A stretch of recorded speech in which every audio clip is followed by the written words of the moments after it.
So we are making a composting toilet, and it has been thoroughly inspected by Mr. Mighty Mo. What are you doing in the box?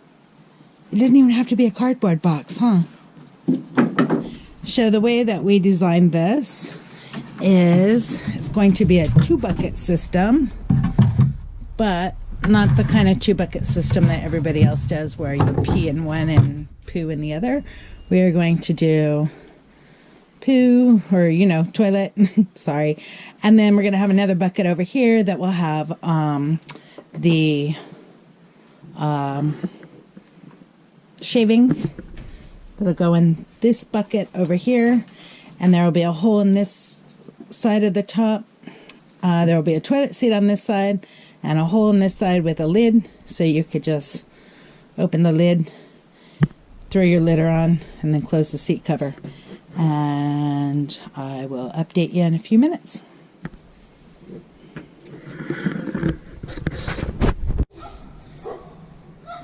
Hey y'all, okay, we have the toilet is almost done. I just need to get a router bit.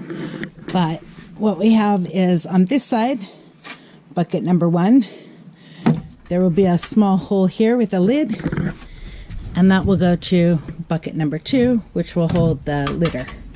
So that is it's all made out of, what did I use? 2x3s and 1/2 inch plywood. So that is it. It is done.